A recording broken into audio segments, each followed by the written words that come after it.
Good evening. I'd like to call the Brunswick County Board of Education January 9th meeting to order. And before I ask Ms. Cook to say our invocation, just want to announce that Brunswick County and New Hanover County as well lost a tremendous friend in education today, Mr. James McAdams, who I worked with for many years, as well as some of our other board members and Superintendent Tubb. He served Brunswick County Schools from 1975 to 2001. He was principal at North Brunswick, Bolivia Elementary, South Brunswick High School, also served as Director of Secondary Education. In 2001, he served as principal of New Hanover High until 2005 when he retired. Served as principal in a Department of Defense school in London, England after retirement. He came out of retirement and served as principal of Ashley High School and returned to New Hanover High School as principal until 2017. I'm telling you, he's just as good a person as you ever want to meet. He was a good educator and a good friend of Brunswick County and did some good things for us here. So if everyone would remember his family in prayer, we'd appreciate it. So with that, I'll ask Ms. Cook to say our invocation. All right, let's stand. Let us pray. Lord, we thank you for this day. We thank you for the McAdams family and the tribute that Mr. Miller has given to Mr. McAdams. We pray you just be with their family during these days in the future. We thank you, Lord, for your protection and hand over our county during this past time of the weather situations. We thank you for the safety of all the children, the parents, the law enforcement. We especially lift up the law enforcement today. It's Law Enforcement Recognition Day, and in appreciation for all that they do to serve us every day in this county, in our schools and on our roads. We thank you, Lord, for the decisions that will be made tonight, and we ask for your hand to be upon us. In Jesus' name, amen.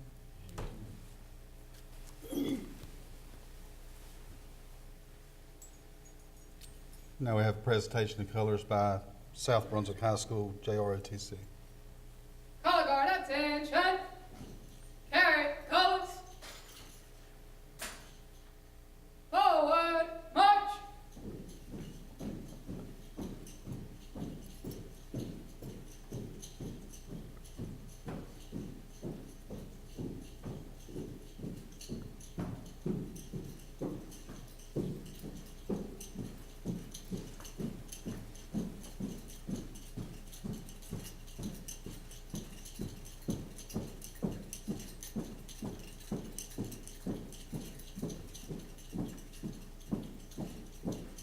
Left turn, march!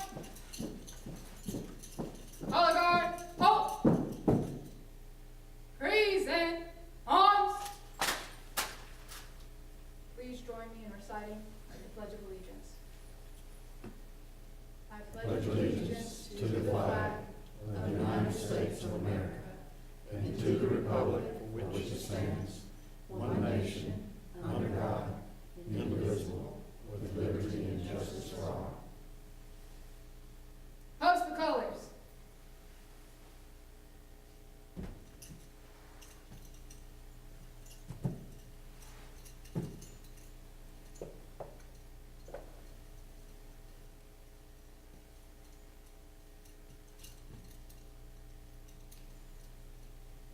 Order, arms! Mark time, march! Right turn, march!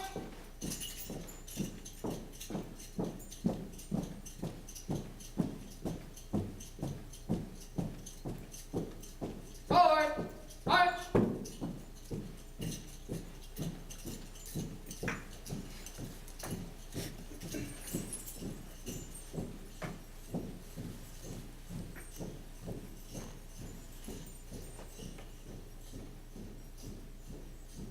Thank you, South Brunswick High School, JROTC. Next on our agenda is the public address, which we don't have any. And then next is presentations. And the first is the Future Ready Leadership. Dr. Oates.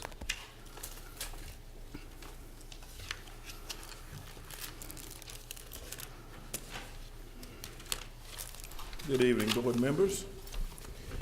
Tonight we want to inform you of a wonderful professional development opportunity that has been designed specifically for our assistant principals. The Future Ready Leadership Program is set to begin January 25th, and we're looking forward to our assistant principals being a part of it. As we know, Professional development is crucial for educational practitioners. Often when we think of professional development, we focus solely on teachers, and it is true, our teachers have a direct impact on our students, and professional development is necessary. But our administrators, our school leaders, have a direct impact on our teachers and the cultures of our schools.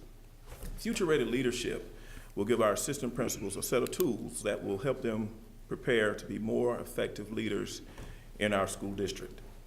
And the presentation that you have will give more information about it. This quick overview, it is for practicing assistant principals, and it's aligned to their performance appraisal instrument that is given to us by the state. Our participants will engage in different assignments and projects, readings, and it's designed to build the capacity in their schools as future-ready leaders. The training is conducted through the North Carolina Principals and Assistant Principal Association, also known as NCPAPA. And as I've given you some of the highlights about the program, one of the major pieces is that the training has relevancy as trends change in education, as new legislation comes out, so the program does not become stagnant. It moves as we move in educational trends. And typically, assistant principals would register for this training on their own, and they would travel 6 times a year, 6 times for each session to complete the training. And what we're doing is we're bringing future-ready leadership to Brunswick County. All of our assistant principals will participate in the training. It's designed to begin, as I said, on January 25th, and it'll conclude next January. So we're going to run it through the entire year, a year of professional development. What we will do is we will alternate months between Future Ready, and then we will have our regular assistant principal meetings, because there are things that we need to do locally to make sure that they are staying abreast of things that we're doing here in the district. So this January they will have their training. In February it will be our regular scheduled assistant principals meeting, and they're all scheduled to take place at Bolivia Elementary. Through the sessions, the participants, the assistant principals, will gather an understanding for the executive evaluation instrument that they're evaluated on yearly, and it's designed to make them better leaders.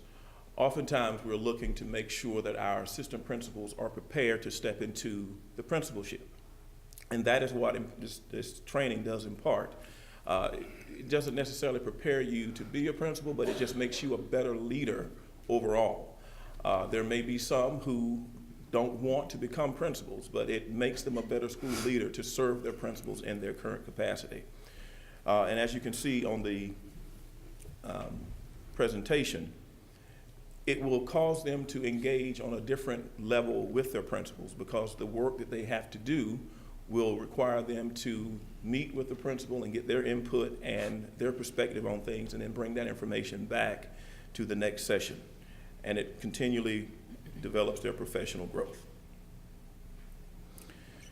These are the sessions as they're scheduled, and also the topics, as you can see, for each of the 6 sessions.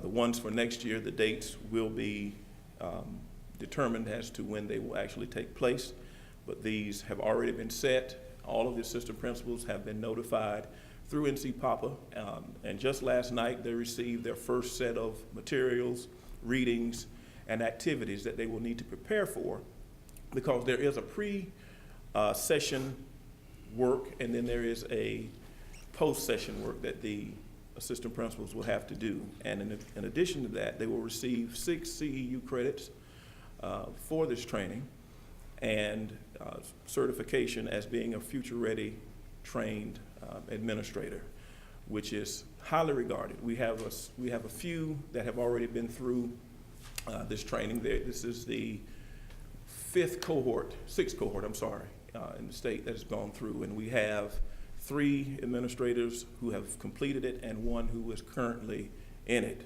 Unfortunately, he started it before we brought it to Brunswick County.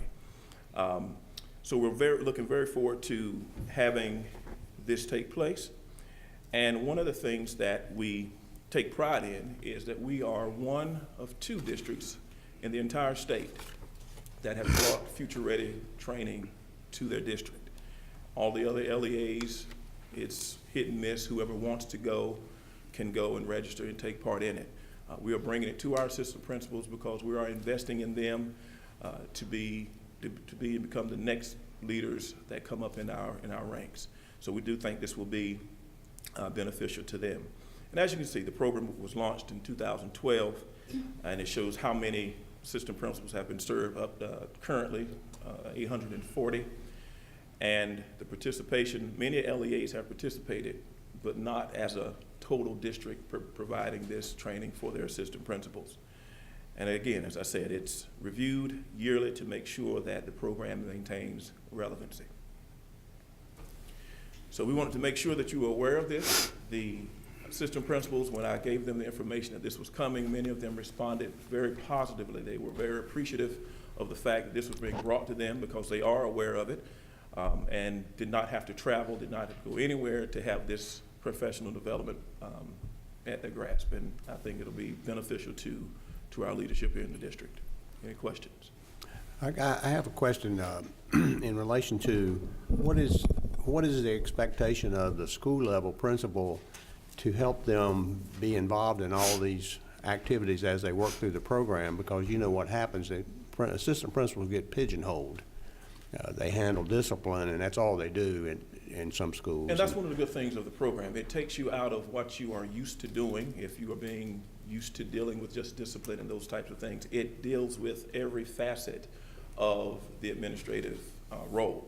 What the principal will be asked to do is, once the assistant principals come out of the sessions, they will have to collaborate with them in their regular administrative meetings, one-on-one, however they choose to do that, to work with them on pretty much on their assignments, because some of these assignments will require, the culture of that particular school, the perspective of the principal that they're working with.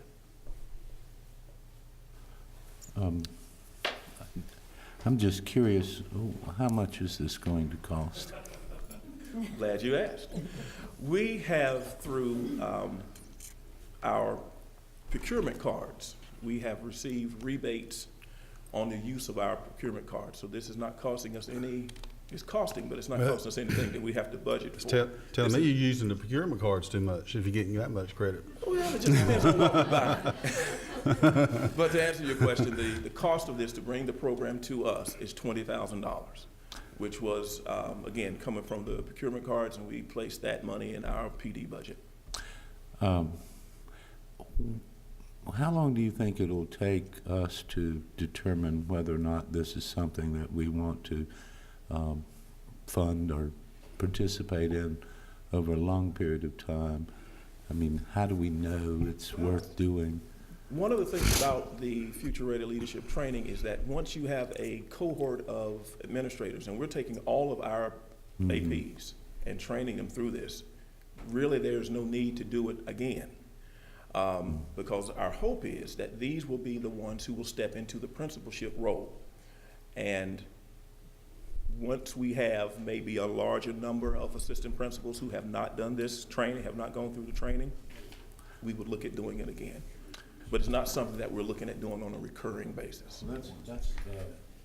Well, I was thinking that if you're going to achieve one of the goals, and I think it was the first slide maybe, where you talk about being prepared for the 21st century teaching and what the classroom has to be like, that's a real challenge that I think we recognize that we have to do a lot more to support teachers to understand more of the tools that are available to them and different things. And it strikes me that the same is true for principals and assistant principals. And the language of the stated purpose of this program suggests that they're aware of it. But I didn't really see anything that told me that they're going to try to figure out what's the best classroom pedagogy, those kinds of things. And again, it goes back to, as I said the relevancy and making sure the materials are updated from the latest research that can be produced. That's what goes into the future ready. Well, I'm all training. for better administrators, but I'm also all for better instructionally oriented administrators. And that's one of the strands, and that's one of the Yeah, strands yeah. in this. So I think it'll But be the beneficial. challenge is pretty great for any public school system, or any school for that matter. How do we adjust what we're doing to where it prepares our students for the future? And that's a major challenge, I think, that we all face. So I welcome the attempt. I'd just like to know, how effective it is over time. Glad to definitely. And how we're report going to back. measure that Report success. back on that. Be glad to. If it contributes to the elevation of the school system in, I guess, being better prepared for our students when they graduate, I'm all for it. Just want to make sure we don't spin our wheels. I agree. Dr. Rhodes, I'd like to add something to that. Yes, ma'am.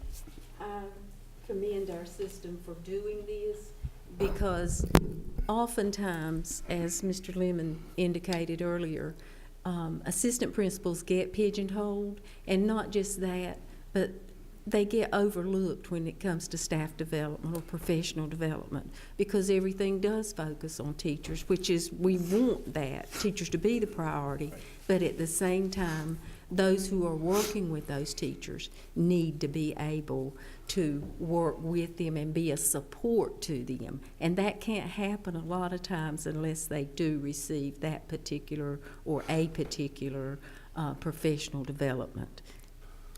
And just one final word, and I'd also like to add to that assistant principals are our resource pool for future principals. And that's what we're Absolutely. really trying to do, is to prepare them for the leadership of taking on that most important role in the schools. Thank you. One of the things too, Mr. Thompson, is if we were to use the normal flow where our assistant principals were to want to go to the state,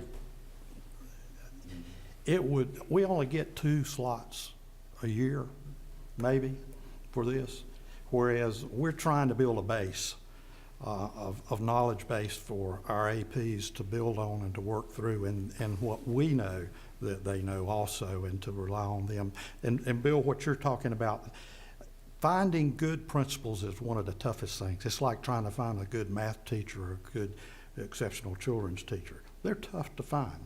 And it's part of that grow your own that we've talked about with our high school, and working with the State Employees Credit Union. They're going to give out some scholarships here in the near future for our students. And this is part of that culture that we want to grow our own and keep our own here in the county.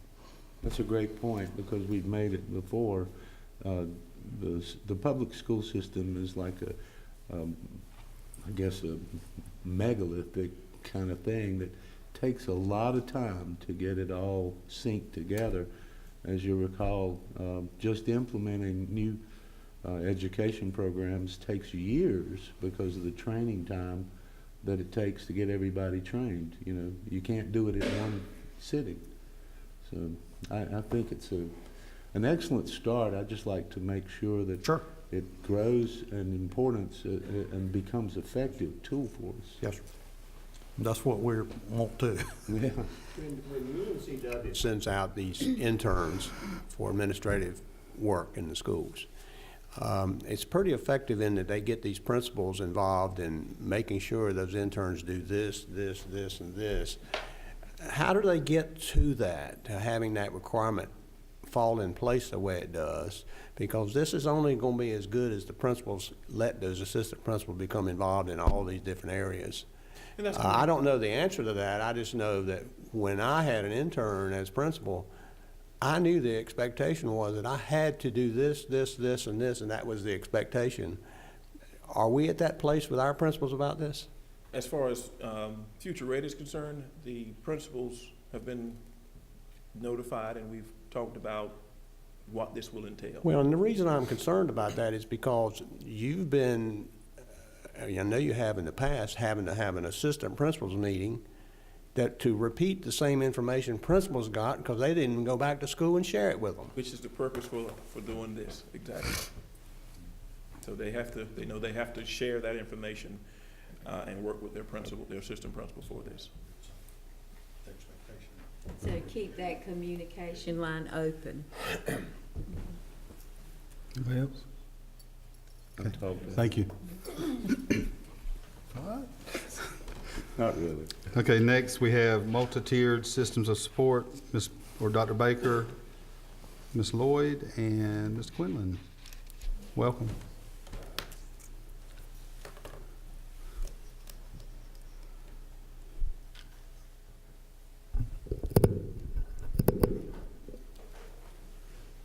So, good evening and Happy New Year to all of you. One of my roles within the school system is to work with Dr. Oates in coordinating our district team for the multi-tiered systems of support. It is something that we began rolling out last year. We are part of a cohort for the state, and so we felt it was important to come share it with you so that you understand kind of where we are and where we are going.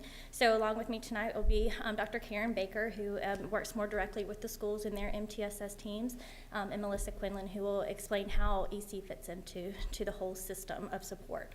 So MTSS refers to the structures and the procedures that schools offer to help each and every student be successful. And what that means is that MTSS is a framework for every student and every employee in BCS, or in Brunswick County Schools. So it's not a process that you start. You don't go in and out of MTSS. Once a school has begun the initial stages of implementation, you become an MTSS school. It's not a pocket within your school. It is every child and every staff member is working to improve the performance of the school, the students, and the staff. We are currently working on the focus of differentiation of core instruction. So we spent last year going through some module training on how we support the core, and that's the basic foundation of the multi-tiered systems of support. You can't move up until your foundation is secure. So we are focusing on the differentiation of core, but that includes not only the academics, but the behavior and the social, emotional aspects of our students. We're looking at the whole student and what they're receiving in their core before we start adding interventions and sending them out to different classes. We want to make sure that we are doing what we should be doing in our regular education classrooms. MTSS utilizes a systematic problem-solving approach to analyze how students are responding to classroom instruction. So we are currently working with our administrators on the problem-solving model known as TIPS, which is a team-initiated problem-solving. It's something that's been used in our schools as part of our PBIS framework already, so we are just making sure that our schools, our teachers, our administrators know how to collect the data and how to know what that data is saying in terms of student response to instruction. MTSS is about total school improvement. It's not, again, just one pocket of students. It is not just one level of students who need reading support. It is every child, every staff member. Historically, we have had the problem-solving team. We now call it our individual student team, which was similar to RTI, or the response to intervention, and it focused on the academic levels students needed to be successful. All 19 of our schools also have PBIS, which is the Positive Behavior Interventions and Supports, which looks at behavior. Those in the past have kind of run parallel to each other. You either focused on academics or you focused on behavior. We are now looking at the multi-tiered systems of support, which integrates those two frameworks. So that's how we're not really doing something new, we're just doing it better, I guess. We're increasing the fidelity with which we do our interventions and looking at the whole child. So looking at academics and behavior and social and emotional learning connected together. Good evening, everybody. Thank you for the opportunity for us to be able to present to you the good news about MTSS. I want to start by saying that MTSS is based on prevention science. It's a proactive model. It's not a wait to fail model and then do something about what's going on with each student. It is a proactive model, and it focuses on prevention rather than waiting for a problem to be observed. There's three main tiers to the multi-tier systems of support, but the goal is having 80% of our students growing at the core support level. That's how you know you have a core support, core level of instruction is when 80% or more of your students are growing. And it's also important to know that all students have access to all tiers of instruction. It's not a just EC children get tier 3 supports. All children have access to every tier of support. When we're looking at the tiers, think about it as layers. So if you look at the graphic, that's the circle-shaped graphic in the green, that represents all 12,966 of the students that we serve in Brunswick County Schools. All students are entitled to and should receive good, sound core instruction. Going through each one of the tiers or the layers, the core instruction is the most important of all the layers. It has the most impact on our students because it's also the most personal level of instruction.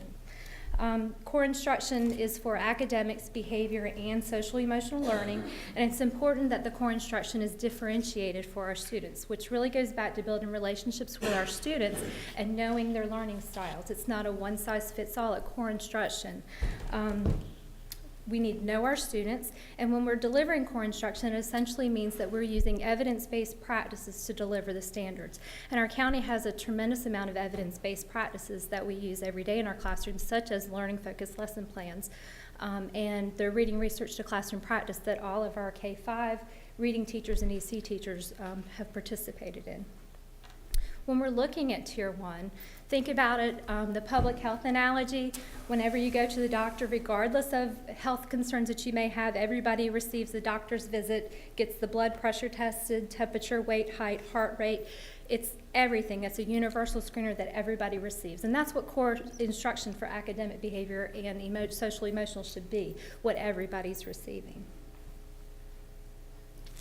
Looking at the second layer of instructional support, this is the supplemental level, which is essentially core plus more. So our students all of our students, 12,966, should be receiving the core instruction, but some may also need a supplemental support within that instruction. The supplemental support should happen outside of the core instruction. It's usually small group, and it should be about 15% of our students that we're serving. We need to continuously analyze our data at core support because we're looking for that 80% growth target mark. And then, so hopefully if we're 80% growing our students at core support, then we'll only have about 15% that we really need to do supplemental interventions with. And additionally, there should always be progress monitoring data collected so that you know whether your interventions are working or not. The public health analogy, some students may always need supplemental support, the core instruction and supplemental support, depending on their needs. Some students might only need supplemental support for a short period of time. So thinking about the public health analogy, you may use an inhaler every now and then when your allergies or asthma is acting up, but you might not need it all the time. Or you may have to wear glasses all the time at night. So there's different levels of support that you may need at different times. But you also receive that universal care. And then looking at our Tier 3, which is the most intensive level, all students receive core support. Some might need the supplemental, but there's a handful, it should be about 5%, who need the intensive support. Those intensive students should also be receiving the core and the supplemental.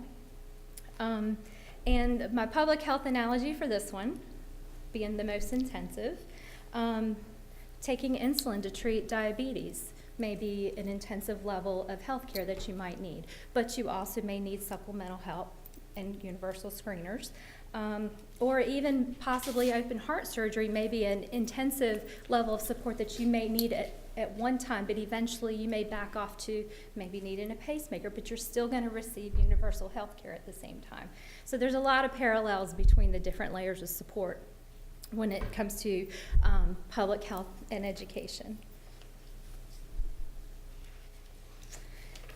Summarizing essential components of the multi-tiered systems of support, and this is in the North Carolina law that was passed in February of 2016, but is to be completely implemented by July 1st, 2020 in all K-12 schools. So the essential components of an MTSS, we need to have a system of high-quality core instruction with scientific research-based interventions. multiple tiers of instruction that vary in intensity matched to student need. And again, this is K-12, academic, behavior, and social emotional. A systematic process of problem solving and database decision making, which occurs every day in our schools with our professional learning communities. And a balanced assessment system that targets each one of the different layers for academics, behavior, and social emotional learning. Now, we started this journey in 2016, and we've already hit several of the milestones for our Module 1. The first milestone, form a district MTSS leadership team with cross-department division representation with leaders that can affect system-wide change. And we have a variety of talent and knowledge on our team, as you can see with our list. We tried to make sure that our team was composed of a variety of folks from across the county that have a variety of knowledge in all the areas of our students' academic, behavior, and social emotional.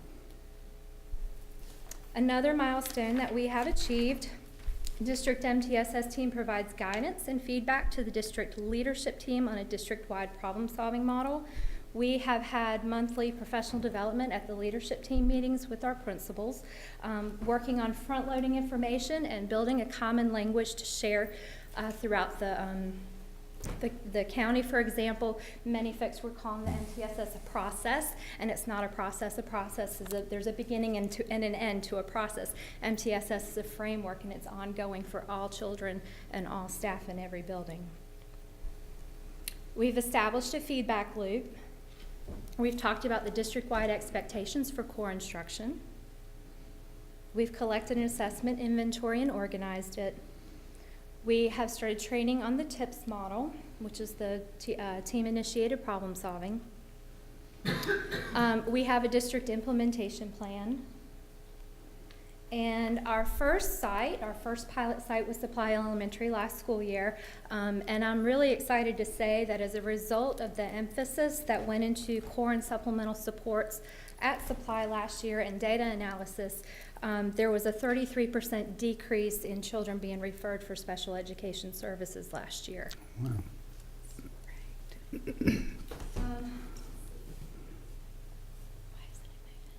Here we go. There's several milestones that we're still working on. They're in progress. District MTSS team implements a 3-year plan based on implementation science research.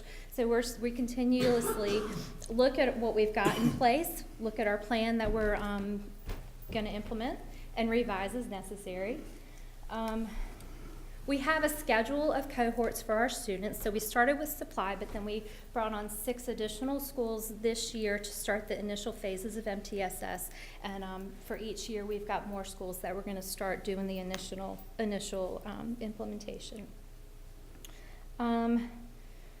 Regular intervals of examining district-wide implementation. We meet monthly as a district team to discuss our progress of implementation countywide and at just the particular schools that we've started with. We are working towards mapping district resources available for MTSS implementation, and examples would be personnel, funding, and materials. And then we need to develop a plan for a district-wide walkthrough based on district-wide expectations for core instruction.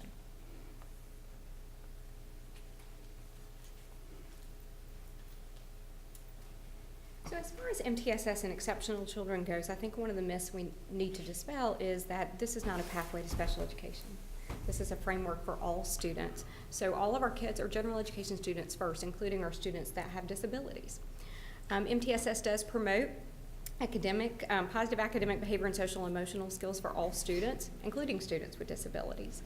Students with disabilities do access all of those layers of instruction that we were just discussing, just like other students. So the good news is this is not a special education initiative. This is a framework for all of our schools to look at data, use that data, analyze their instructional practices in order to improve outcomes for all of our students. It is, again, a framework for all of our kiddos. How we fit in to this is really important. There was a policy that went into effect in 2016, and it changed the way we will begin identifying students with a specific learning disability. That uses the MTSS framework and the responsiveness to instruction portion of that in order to identify students that will have a learning disability. And so to ensure that we have good, effective instructional practices within our schools, and that we have truly analyzed core instruction, and we are truly intervening, and we are truly progress monitoring and ensuring that our children are non-instructional casualties is going to be critical in order to make the determination as to whether we have children who qualify with a true learning disability. One of the factors that falls under that policy, again, includes assuring that children are receiving appropriate instruction, not only students with disabilities, but all students. If we look at our quote, it says MTSS demands that schools examine every aspect of their educational environment in order to ensure that all students have access to high-quality instruction.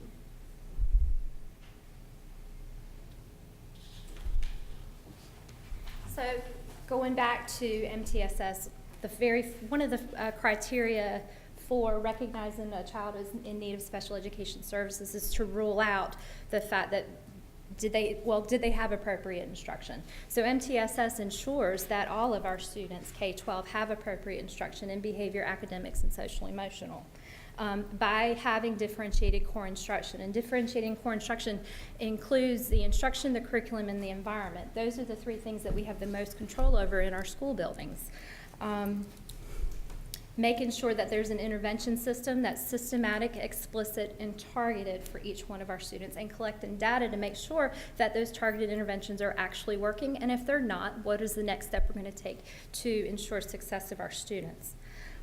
Having a team-initiated problem solving, which is part of our PBIS, and meeting with our PLCs and meeting with our district team level to problem solve potential issues. The problem solving, team-initiated problem solving includes identifying a problem, analyzing the problem, figuring out how a program or a strategy we're going to implement to try to remedy the problem, and then making sure that we go back and actually evaluate whether our implementation was effective.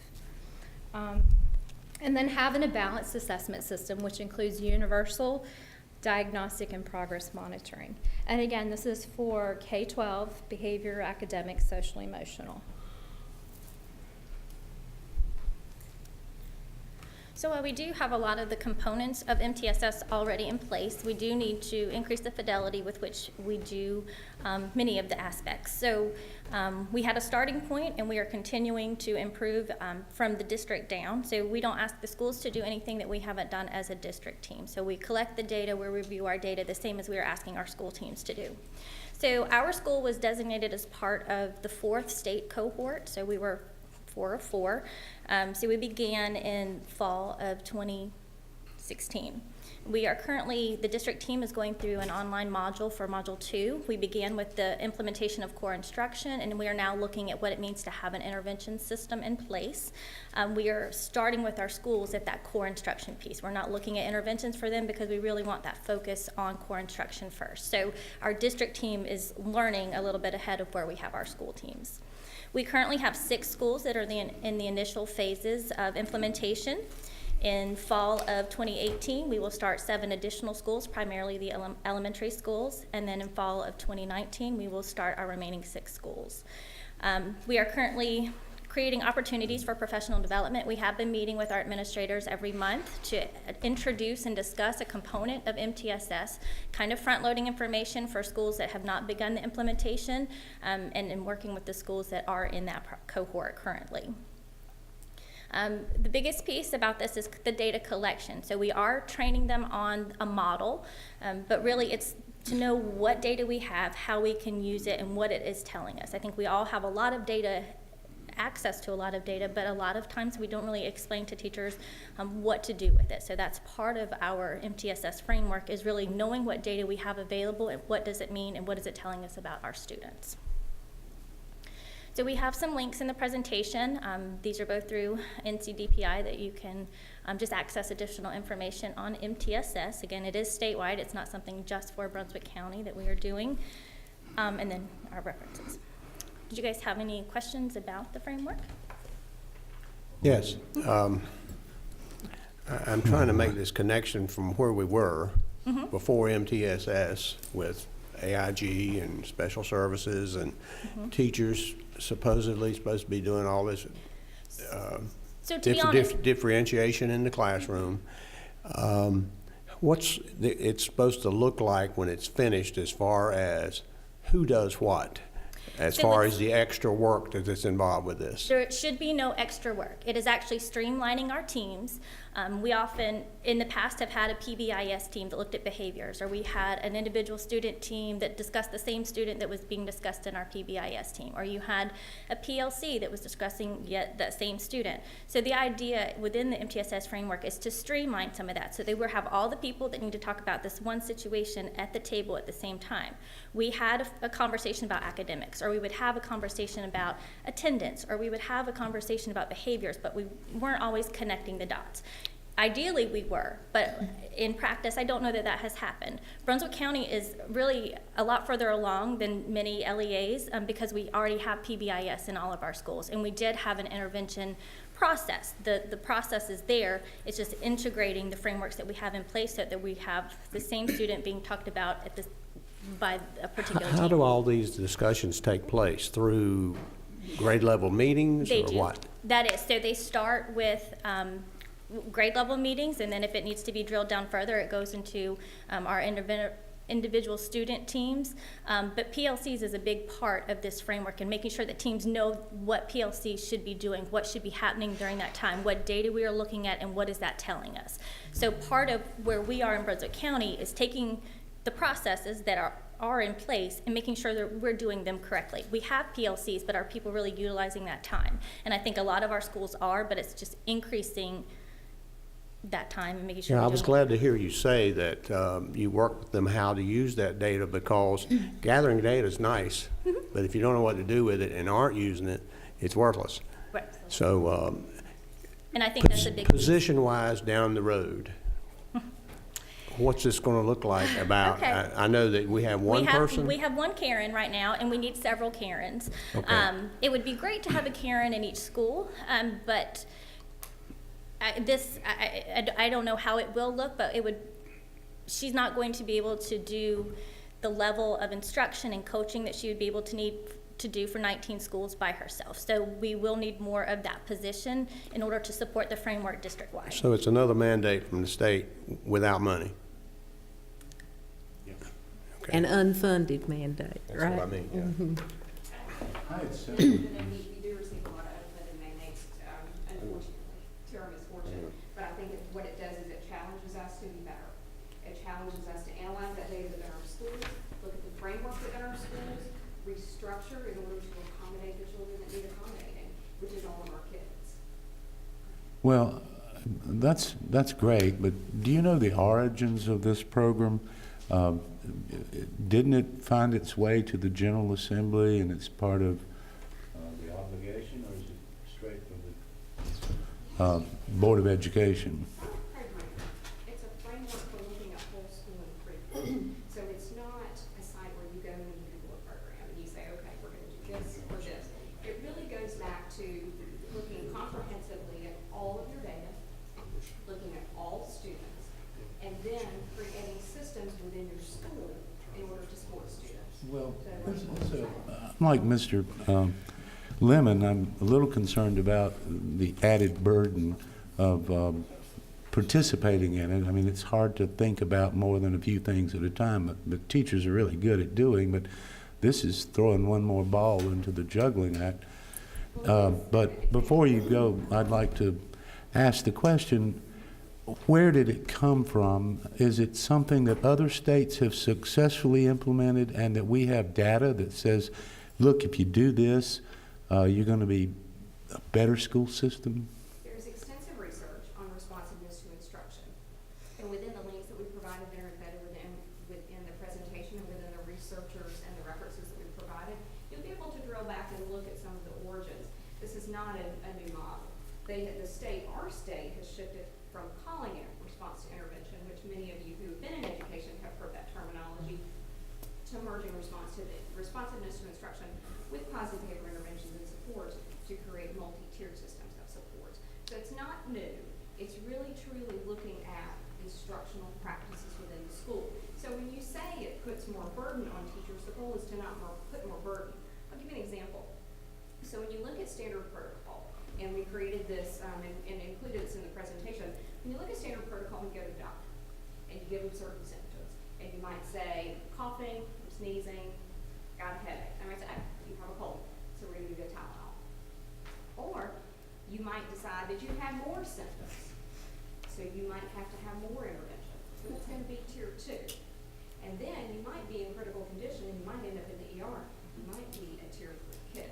So when you're looking at standard protocol and when you're analyzing that whole school data, it allows you to drill students out. So it allows you to look at all of your kids that are making progress in a group. And then when you're looking at your intervention groups, it allows you to take out the percent of kids who need certain prescriptive interventions for certain target things. Well, you're describing instructional things, but my understanding of this is, as you said earlier, this is about the whole child. It sounds like we have, as a school system and as a state, decided that education is more than the classroom. It involves the student and their social well-being, their physical health, and all those things. That seems like a heck of a change in general philosophy of public school systems. I know we've always done different things, but it does strike me that this is a formal recognition of the evolving role of schools. And I think that's pretty substantial and significant. Another quick question. How does a community of volunteers and organizations that are currently working with the school system meld into this kind of a formalized approach? Because we've always prided ourselves in the amount of public support that we have. It would be the same. It's an additional support in terms of But volunteers. you're not integrating it, so it's a separate entity? Is it something that's supposed to just occur accidentally? I mean, it strikes me that it ought to be integrated into any kind of multi-tiered. It's not separate. The things that our volunteers do very much are integrated into our schools already. Those things don't change. When we look at all of our good practices that are happening currently, we are not changing things. We are really drilling back and ensuring that we have good solid practices and that we are using data to drive our instruction. And we know that with all of the mental health concerns that are occurring in our community, we're not just tackling the academic portions of the child anymore. We do know when they come to us, we are working through those social emotional issues. And as far as the volunteers go, it's the same. There's nothing different. Are our educators qualified to nourish the whole child? Aren't we going to have to rely on other resources?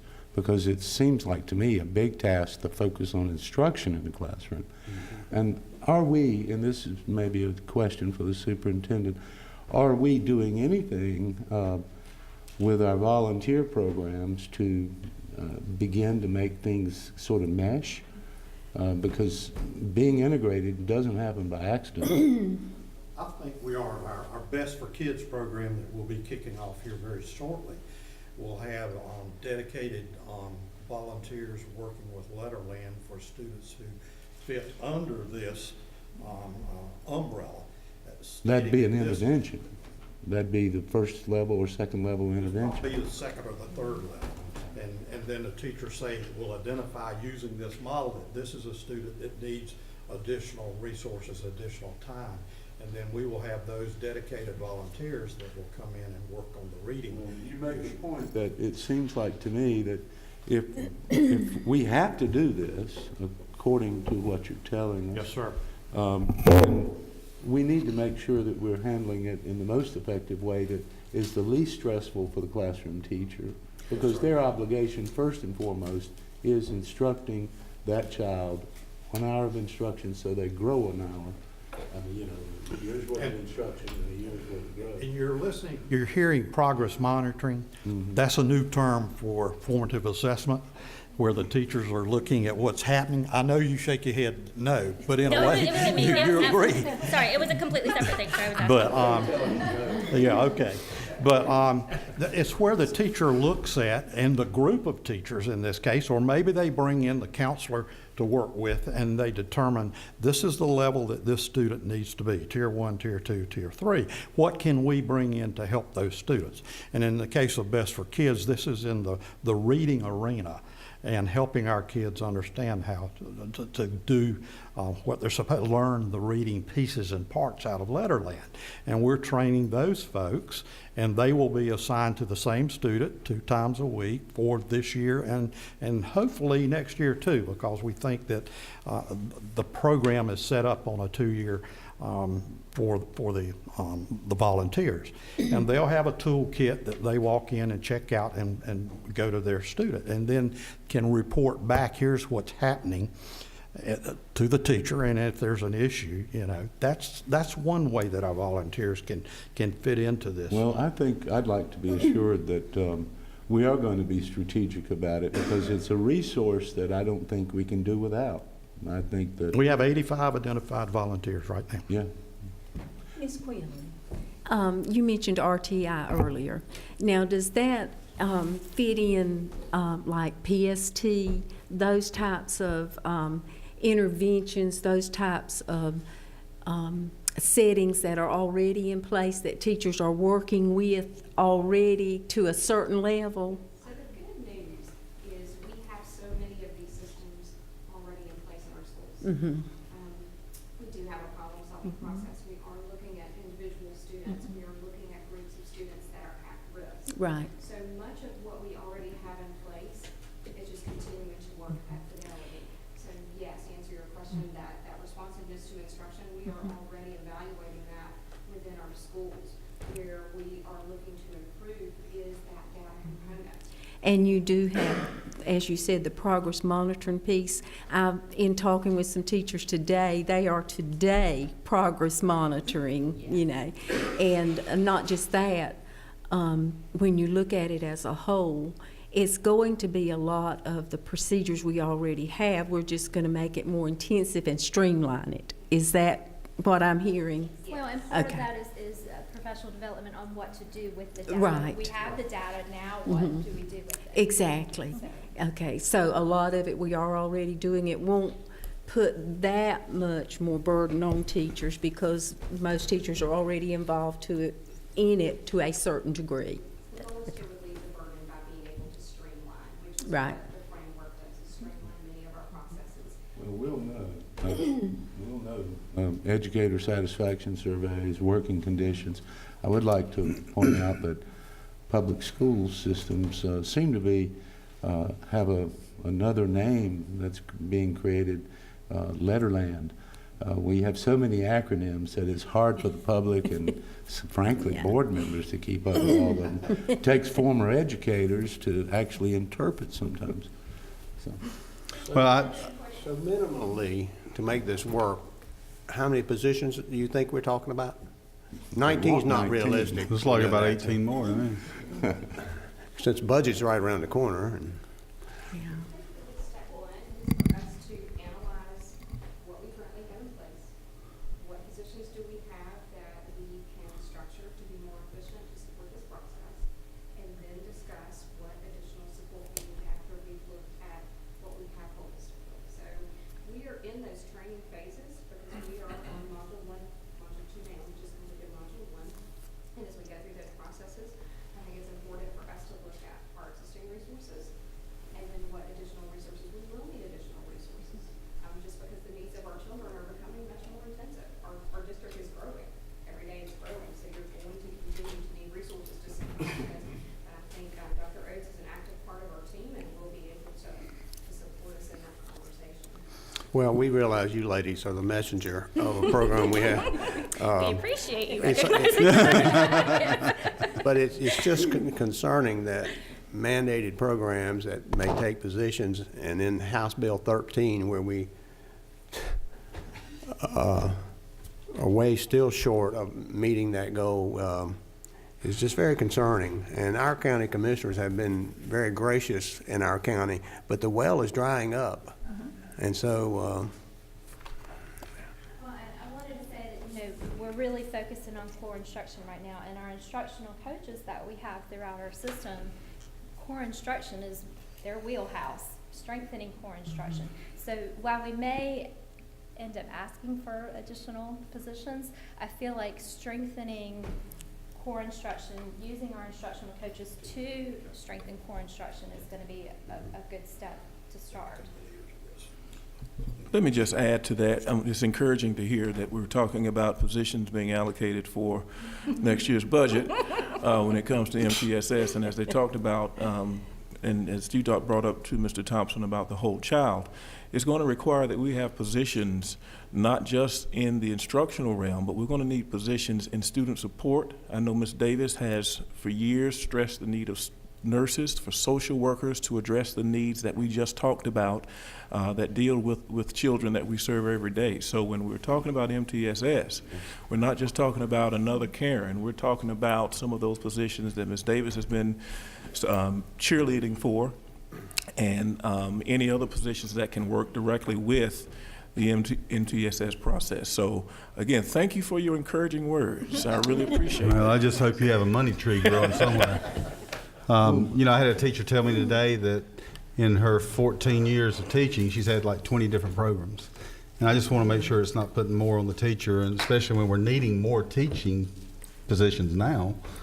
You know, we're going to talk about some of the things When I've later. gone and presented this to the schools that have started, so the 6 schools that are in the cohort, we start with an introduction, which is a similar presentation to this, so that they understand that we're not coming in with something new. It is really, again, we are very fortunate here that we have the PBIS already in place. We did have the RTI-like process in place. It's just integrating those and making sure that we are really looking at our core instruction first before we start adding layers. And so I did have several after those presentations come up and say thank you for presenting it that way, because otherwise it does sound like one more thing. It's not. It is really looking at our practices and making sure that we are doing the best that we can for the students so that they can do the best they can.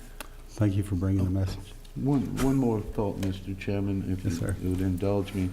I would like to imagine that there is a simple series of statements that can be made for the public, either through an op-ed or something, to explain this whole thing, because it is significant. It's going to affect us in many ways. You're already talking about new responsibilities, new positions, and those kinds of things. But I think it's important that people understand that public education is not at all like what it was for them, just sitting in a classroom being Taking naps. lectured to for. Right. How about a wonderful video presentation? I mean, and unfortunately, we have to look at the whole child anymore. I mean, when growing up, it was just simple ABCs, 1, 2, 3s, but now, mental health is huge, and I can say that as a parent firsthand, and I deal with it every day with my child, with 4 children, but anyway, specifically with 1 child, and I cannot say enough how this school system has supported her and me as a parent. And unfortunately, you've got to get that child's mind straight before they can even think in the classroom. And some of them are never going to succeed without some other support than that, because they don't have it at home. They don't have it in their family. They don't have it even in their extended family. So it's just going to be an expense that we're going to have to somehow figure out how to work, because otherwise we're going to be visiting them with Mr. Miller in jail, or we're going to be they're not going to be here anymore. I mean, that's the bottom line. Some of these kids, you're talking about life or death. I mean, and it is not a laughing matter, and it doesn't matter what kind of money we spend to make it work. But this to me is just an enhancement of what we as a community are having to be mandated to do to raise our children. It's unfortunate, but I think we just have to look at it. It's not gonna get any better. And I appreciate what y'all do, because I know it's not, it's not a simple task. Well, we love it, though. That's why I we're know here. you do. You do a great job. But to answer your question about putting information out, we do have a small blurb under the Student Support Services about MTSS, but because it hasn't been in all 19 of our schools yet, we didn't put a big community push. I'd suggest discussing it with our public information officer, because it needs to be fundamentally a straightforward statement, and take all the educational languages out if you can, or spell it out. But basically, I just think people need to have a fundamental understanding of the kinds of things that school systems have inherited from the community, as you say. And we've always acknowledged that we've had partners like social services and health department and others for years. And I don't, just a final parting shot, we can't ignore the importance and value that, of the volunteer community. All right, thank you. Next on our agenda is the teacher's voice, and I think we have a video or something. Do we have a video?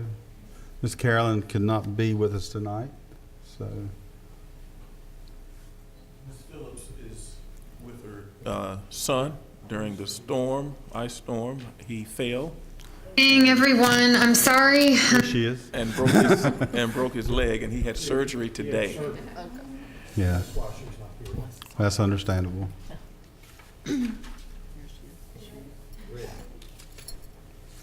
I'm not there in person to present Teacher Voice for this month's January Board of Ed meeting. I kind of have a sticky situation going on. My son, this past Friday, fell and broke his leg on the ice.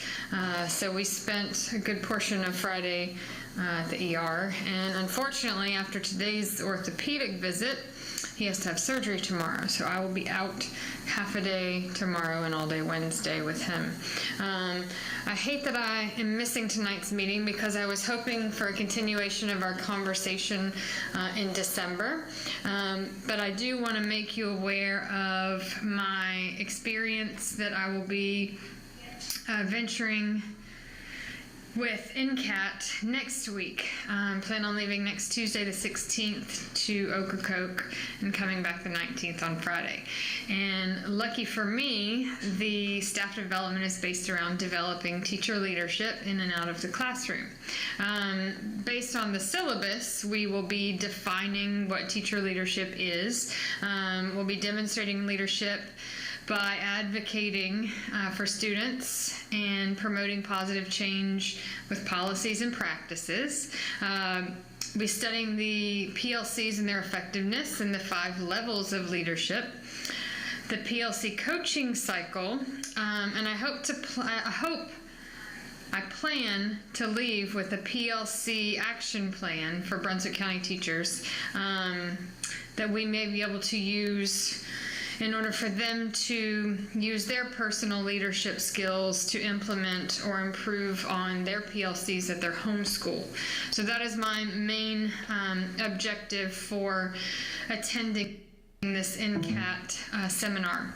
Again, thank you so much for the opportunity to do this. I'm beyond words. Even with my son having a broken leg, he has said, it is okay, you can still go next week. I think it's important to also point out that, if we're focusing on PLCs and teacher leadership in Ocracoke and bringing that back to the county, I think it's important to state that, our Board of Education, all 5 of you, including our superintendent and our superintendent's cabinet, you guys are essentially a PLC, a professional learning community. My belief in positive working relationships and being open must be a mutual thing. And it's an integral part of the trust building process. So I'm looking forward to being able to increase connection, trust, and engagement with Brunswick County school teachers as well as with you all. Mr. Lemon, I look forward to sitting down with you the last week of January for coffee. Mrs. Cook, if you have any available dates, email me. Mr. Thompson, Port City, Java, January 23rd, maybe? So let me know about that. Mr. Miller, Mrs. Milligan, just give me a date and I'll try and make it work. I hope you guys had a fantastic winter break, an extended break, and I hope everyone was safe and you didn't have any broken limbs for the break. Look forward to seeing you guys in February, and I will be corresponding with you via email until then. So again, sorry I'm not there, but I will see you soon.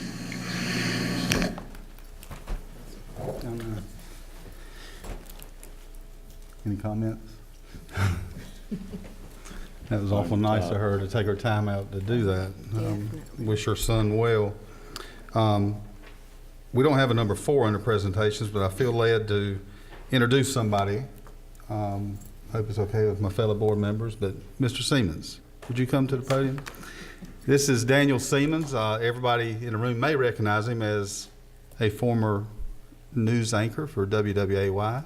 He is now our new PIO for Brunswick County School System, and we're very excited to have him. So welcome. We just wanted to give you a chance to say a few words if you like. Thank you. I mean, this is an experience that is perfect, a perfect opportunity, I think, from the experience I've had over almost 2 decades and what I can bring to help Brunswick County schools grow. I've got a positive, kind of proactive outlook on life in general.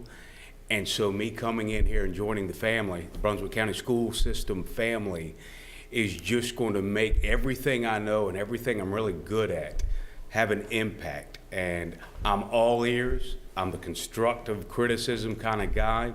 I'm the one who, hey, if you want to discuss ways to get the attention of everybody, I'm that guy, and I'm the approachable guy for all of you. I mean, everybody that is in this Brunswick County school system and in the community, all I know is I'm excited, and I'm very thankful and grateful to be able to show you that I'm going to have an immediate impact. So talk to me, and let's do it. Let me help be that information officer and then some. So thank you. Thank you, Daniel. Thank you. Welcome. And we put him on the Connect Ed yesterday. Okay, approval of the meeting agenda. Any additions?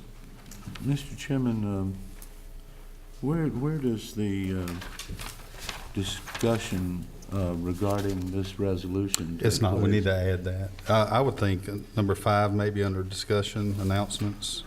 If you don't mind, I'm real hesitant to act on it without further discussion and perhaps some more homework, as it were. Okay, so, And is this just for information as well? Yeah, well, that is, yeah, that's on the agenda. That's on the agenda. That's on the contract. Then, if you don't mind, just adding that one item for discussion. okay, resolution number 5 under discussion. Anything else? Do we have a motion to approve? I make a motion. Right, that Ms. we Milligan? approve the addition. Mr. Thompson, second. All in favor? Aye. Approval of minutes for December 5th, December 12th, committee meetings, minutes. Mr. Chairman, I'll make a motion to approve the meeting minutes for the regular meeting on the 5th and the committee meetings on December 12th. Have a motion by Mr. Thompson, a second. Second. Second by Ms. Cook. All in favor? Aye. Under consent, we have the 2017 budget calendar and the budget amendments. Motion we approve the consent items. Okay, motion by Mr. Lemon, second. Second. Second by Ms. Milligan, all in favor? Aye. Moving on to action items. Number 1, policy, second reading, 7410 teacher contracts. Dr. Meadows, Good evening, board members. Well, is it working? turn Okay. the power on. At the last committee meeting, I had presented the results from the Teacher Advisory Council about the policy for teacher contracts. At the previous committee meetings, the board members had asked me to go back to the Teacher Advisory Council and ask them their opinion. And their opinion was that they were having a hard time deciding. They really came down to 2 options, which those are the 2 options that you have in front of you, option 2 and option 4. The reason they were having a hard time was about 50% of them are tenured teachers, and so this policy really doesn't affect them. The other is that the teacher contract policy laws are very confusing for a lot of people, and they are having a difficult time explaining it to their colleagues and making sure that it was understandable to everybody to be able to make a decision about it. The principals, if you remember, they did have discussion about the 4 options, and they unanimously had selected option 4, the rolling 2-year contract. And the superintendent is recommending also the option 4 for the rolling 2-year contract. It is the board's option as to what the policy will say in terms of whether it would be any 4 of those options. But that is what the opinion has been so far from, the stakeholders. It would take quite a bit of time for me to go out and talk at each one of the 19 schools to try to explain the different options so that to try to get a clear understanding among everybody. Once the board makes a decision about, what the policy will be, I'll be happy to do that at schools where they don't feel like, they do have a clear understanding so that people do understand what their contract situation will be moving forward. Can I ask just one question? Absolutely. Just one, Mr. Thompson, that's what you It said. looks like to me. Really? Part A or Part B? It looks like to me that option 2 is an improvement on option 4 in that it is not a rolling 2-year, but it allows for a large population of our teachers to be entered into 4-year contracts, which reduces the amount of time it takes for reviewing contracts every year or every 2 years, that sort of thing. The rolling 2, though, is one that, so long as the teacher's proficient, you add the next year. And it's almost like having a tenure.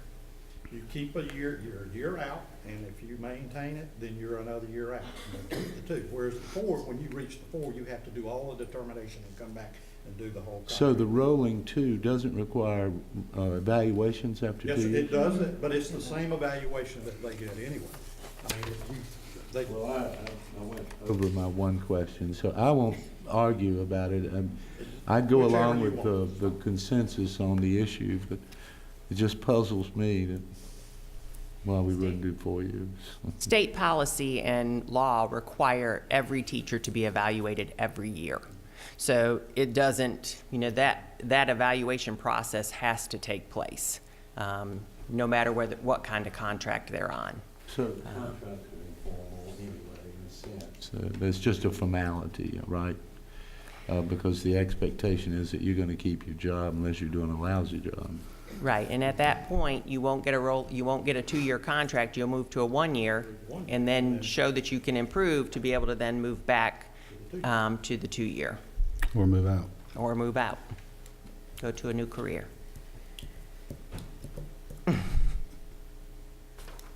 You want to tell her your question so she can ask it, Mr. Thompson? Okay. Write it down, John. So is there more support for, I know we're still 2 options. Was there more support for one versus the other? I mean, Well, there's the principals were unanimous about the rolling 2-year. the rolling 2, okay. The Teacher Advisory Council, they were supportive of the rolling 2-year. They like the idea of 4. They ask about a rolling 4-year. The difficulty is, at what point is it rolling?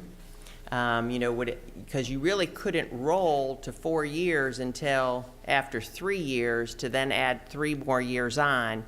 I think that's going to become very confusing for people in terms of when do I get an extension and when don't I get an extension? Because you can't go more than 4 years. So the only time that you could really do the rolling 4-year would be at the end of the 3rd year. Does that make sense? That's why it's called uniform instead of rolling. Yeah, okay. Good job. Mr. Chairman, at this time, I'd like to make a motion that we approve option 4 in terms of teacher contracts. Have a motion by Ms. Milligan to approve option 4. Do I have a second? Second. I'd like to do that. Okay, Mr. Thompson, second. Any discussion? Obstinate. All in favor? Aye. All right. Can I ask a question just to Mr. Green? Do we have to approve it as a policy, or is just approving option 4 okay? Well, I think it is part of it. It will become part of the policy, so. Right. We need to make the motion. Amended to the policy Yeah, 70. let's go ahead and do that. Make a 410. motion that it be incorporated within the policy. Okay. What he said. Incorporated into Policy. policy 7410 Yes. under teacher contracts. Dr. Meadows, I'm not sure That's the right. policy number. That's on there. All right, very good. Have a motion to, or amended motion to include it in 7410. Everybody good? All, Make a motion to include the four-year approach, a rolling two-year contract, as the recommended approach in our policy for 7410. so you're seconding Ms. Milligan's motion. Oh, That's basically, that's what she just did. Yeah, are you good? oh, you asked for a motion. No, sir, she gave it. You good with it? I'll second. Okay. We got a second. All in favor? Aye. We had two rolling things. Yeah. We'll just roll right Roll right on. Mr. Thompson. All right, discussion by superintendent. Well, one of the interesting things that we have going on has been this last 2 or 3 days, which is not on here, but I would like to say, commend our operations personnel for the work that they have provided in the way of assistance of getting our schools ready to open today, and under leadership of our executive director over here, who was out here with me every day. And we had all of the buses on time this morning with the exception of one. And that's better than what we usually do. And that bus was only 10 minutes late. We had 3 students that we were unable to pick up, but we had already talked to the parents previously, and they were bringing those children in today, and then we assured them that we did, and we got the students home. Ms. Rutledge worked with DOT, worked with our sheriff's office in looking at and providing information. And I would like, and at the same time, to commend the sheriff and his road deputies in providing the information to me and to the staff as we looked at either opening or closing or delaying school. They provided pictures, which really worked. We put them on our website, put them on their website, and so our parents were able to see, here are the real conditions and why we're delaying or why we're closing school.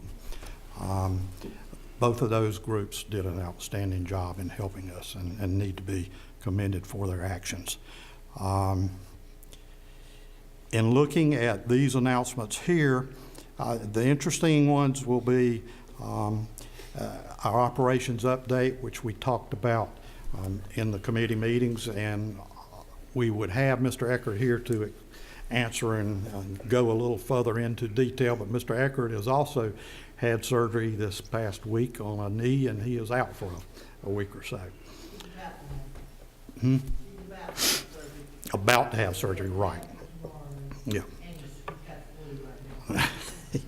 But we're on track with our projects so that when the bond monies become available on July the 1st, we will be able to put the spade in the ground and dig the dirt and start the construction. We will bring more back to the operations committee to talk about where we are and if we have any issues to discuss those with you. But we are on track. Yes, sir. Is this part of your one question, sir? No, this is in the next this starts the clock over. Would it be possible for us to schedule the architects to do a presentation at our PAC meeting coming up? Sure. I think, We'll call him and see if we can get that taken. I'd like Now, to we hear have from two. them. Now we have 2 architectural firms. Remember. Two. Well, it depends on whether you want to talk about just the building. Well, I'm really interested in Town the Creek fact that Middle. we had a lot of Town Creek parents Okay. involved in the We can do that. programming, and I'd like for them to get an update on where it is, and just to see that it's consistently evolving. Okay, sir. And so that would be a good thing, and I think it would Mm-hmm. maybe draw out more interested people. I do find on Operations Committee Day, hearing from the other architects as well, or reports on Lincoln. We can handle that. That's not a big issue at all. Just a question from Mr. Miller. Are you going to make changes to the committee assignments? I thought you We'll were talk gonna- about it. We can talk about it tonight if you want to. I thought you were going to try to chair operations. No. I would not take that away from you for nothing in this world. Miss Rutledge could not survive without you, John.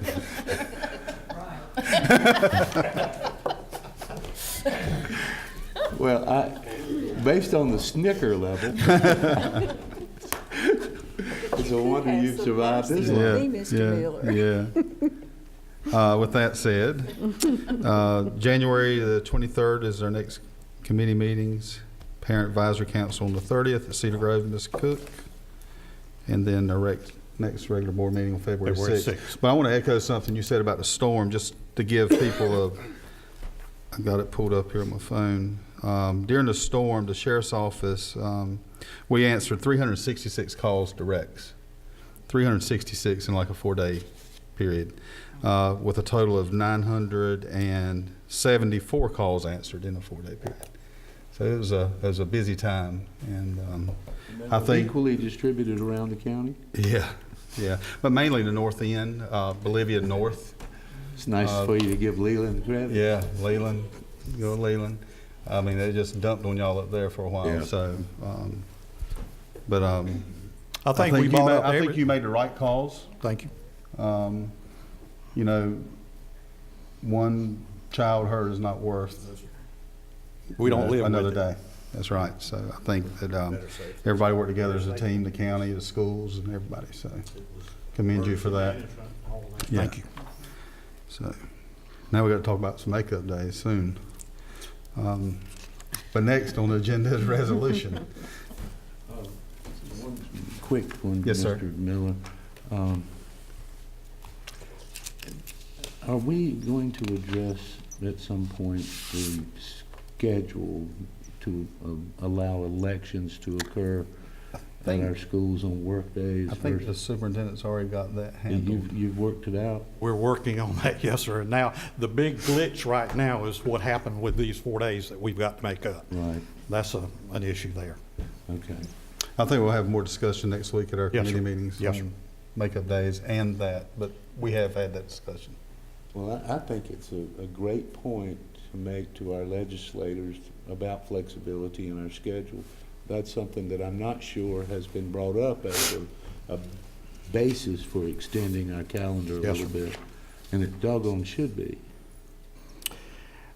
Our neighboring counties in the mountains address this every year, and the waivers that go out are based on the historical data of number of days they lose. Here on the coast and the coastal plain areas, we don't have that many days, generally speaking, so we don't have the historical data to back it up to where they will waiver school days very often. Now, that's not to say that State Board may waiver some. We don't know that because of what happened up in the northeastern part of the state is a whole lot different than what happened here in the southeastern part. Talking with the superintendent in Pitt County, they're at a loss as to how they're going to operate right now because they're still out of school and have taken a lot But of just because we don't kids. live in the mountains and don't have the snow, I we understand. have the hurricanes, I understand. and then every now and then we will have ice. So, But you're right on the flexibility part. I was just giving you the background of Yeah. the way they deal with it right now. and you know, the almanac's saying we're going to get it in the first week of February. Yes. I bought one of those, but I haven't looked at it yet. Yeah. So, Mr. Chairman. Mr. Chairman. Yes. Just a quick discussion about the days. The 23rd for the committee meeting is also scheduled already as a work day.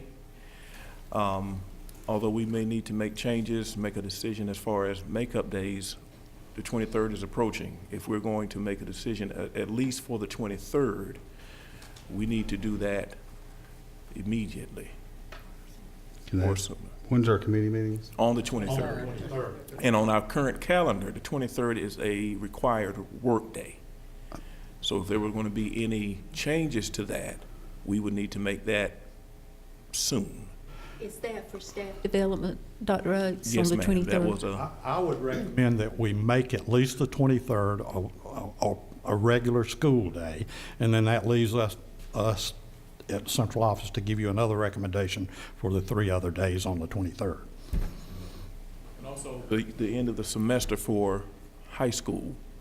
We want to push those back if To possible. the 2 days. 25th is what we were discussing. And the report card's going out at a later date.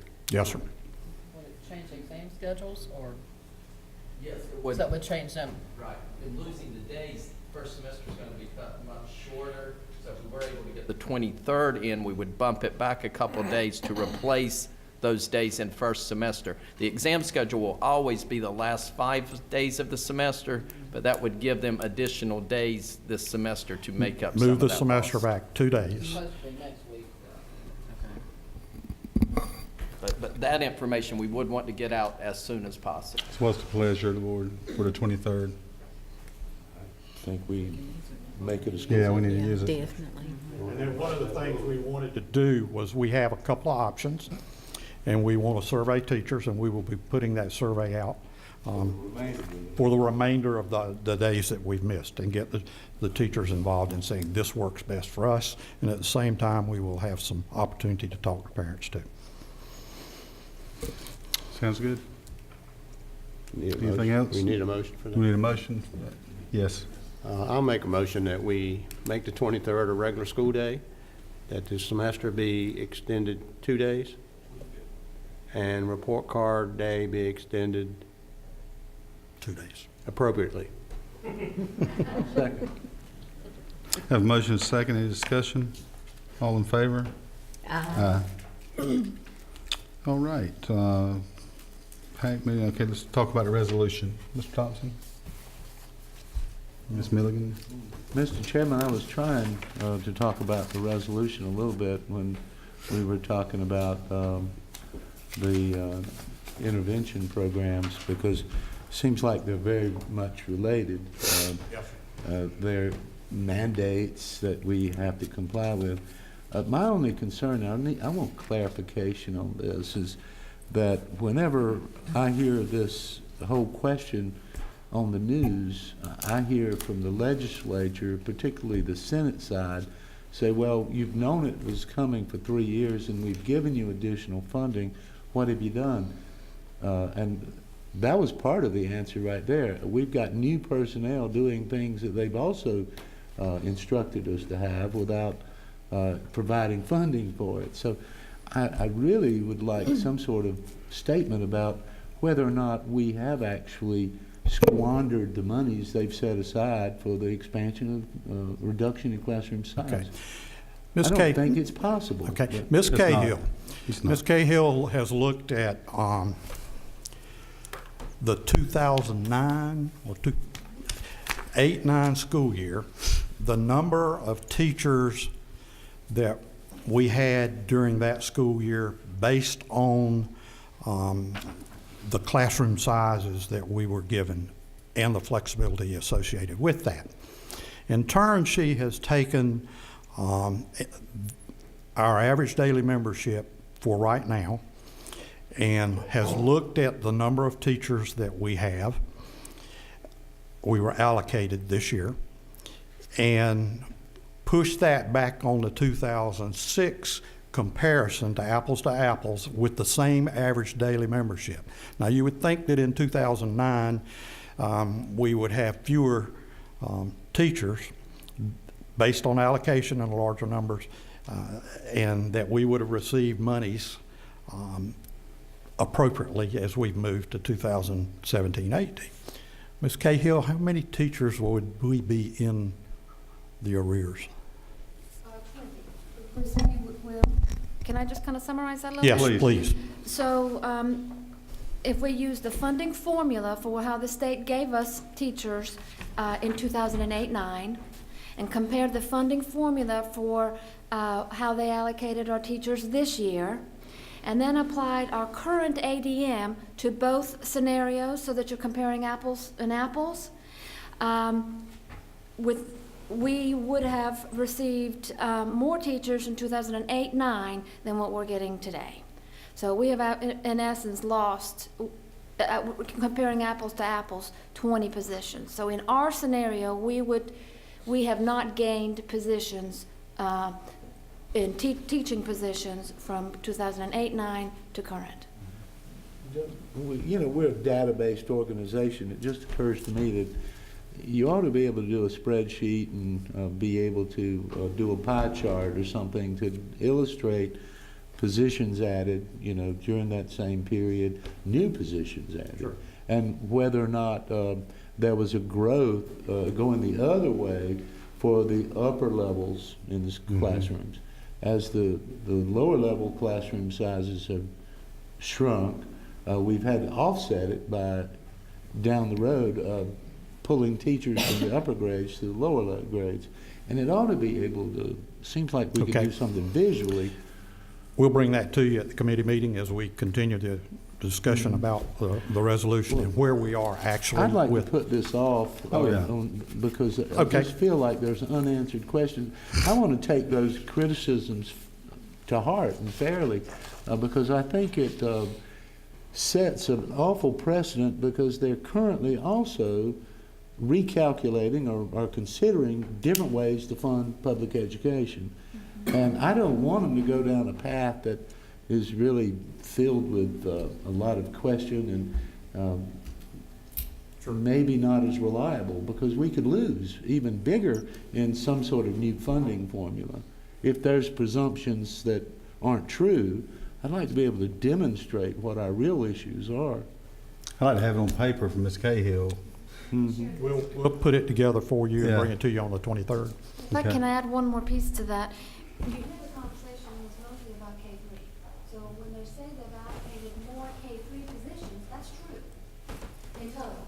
But they've taken it away from the higher grades to put it up there. So as a school district, yes, we've gotten Raises more the classroom K-3. size. So it's how you frame the conversation. Yeah. And we've already got overcrowded classrooms in the higher grade levels as we Yeah. speak. Yes, ma'am. We've already got that. So it's not, it's only, Well, and it also impacts our arts and music and all the electives, and that concerns me a great deal because we're, as Ms. Cook and I were talking earlier tonight before the meeting, at the very time that we're trying to excite children about learning and introduce new programs like CTE and STEM initiatives, we need more people, not fewer. We need more people that are specialists in science and math and all those programs. So it's a tough time for public education, and we've got to get it right. We need to help them understand our predicament. And we have met the mandates for this year. We did it on the backs of taking out programs, and we took out the literacy program with our literacy teachers, and they are now working in the K-3 arena. We're looking at our AIG.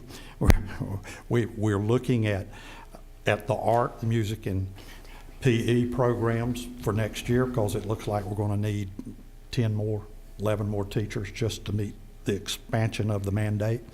But we'll bring all that to you on the 23rd. Yeah, I think that's a good thing to do is get us something on paper where we can see what we've got and where we've been, where we're going. So. Sure. All right. Do I have a motion for closed session? so moved. Move to go into closed session. Okay. There's a motion by Ms. Cook. Do I have a second? Second. Second by Ms. Milligan. All in favor? Aye.